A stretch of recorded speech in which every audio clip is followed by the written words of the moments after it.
Hello, কেমন আছেন সবাই? আমার একটা নতুন ব্লগে আপনাদের আবার স্বাগত জানাচ্ছি।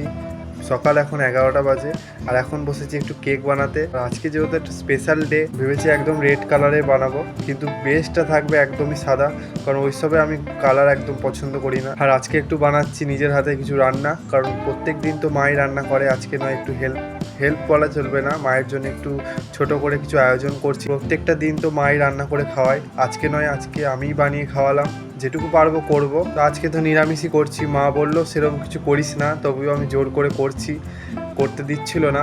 তো এখানে পনির বানাচ্ছি, পনিরটাকে কেটে নিলাম, পনিরের তরকারি বানাবো। আর কি বানাবো আমার কোনো কিছু ভাবিনি এখন। আর এই পনিরের তরকারিটা বানানো ভিডিও করতে পারিনি, আর তার সাথে করেছি বেশ কয়েকটা আরও রেসিপি, যেগুলো হচ্ছে তার মধ্যে পনিরের তরকারিটা দেখো কেমন হয়েছে। আমি কিন্তু নিজের হাতে বানিয়েছি পুরোটাই, আর পনিরের কালারটাও কিন্তু খুব সুন্দর এসেছে, জানি না এখন খেতে কেমন হবে।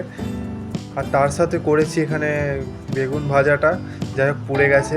আর বাকি মা করেছে ডালটা, যদিও বা করতে বারণ করেছিলাম, কিন্তু মা বললো যে ডালটা মাই করে দিচ্ছে। আর এখানে পোস্তটাও আমি করেছি, কিন্তু টেস্টগুলো যতক্ষণ না মা খাচ্ছে ততক্ষণ বুঝতে পারবো না কেমন হয়েছে, কিন্তু পোস্তটাও আমার দেখে খুব সুন্দর লাগছে।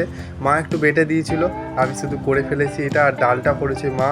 আর এই দেখো আজকের মেনু মায়ের জন্য করেছি এইটুকুনি আয়োজন, বেশি কিছু করতে পারিনি, তবে আশা করছি মায়ের পছন্দ হবে এটাই।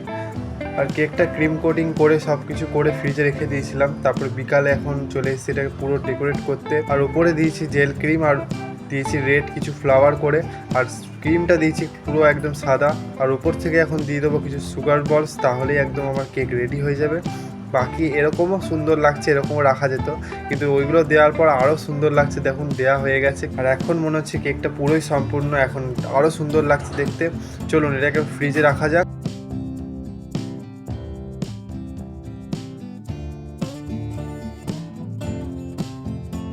আর এখন বাড়িতে দেওয়া হচ্ছিলো সন্ধে, আর সন্ধে টাইম, তাই রাধাকৃষ্ণকে আগে সন্ধে দেওয়া হচ্ছে, তারপরে হবে মায়ের বার্থডে সেলিব্রেট করা।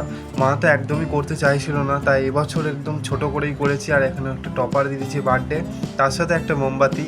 তো মা এখানে রেডি হয়ে চলে এসেছে, আর এখন কেক কাটার পালা। আর কেকটা সত্যিই খুব সফট হয়েছিল।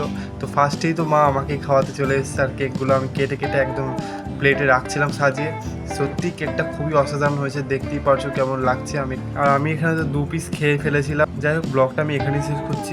ভালো লাগলে একটা লাইক করে দেবেন, দেখা হবে পরবর্তী একটা ব্লগে।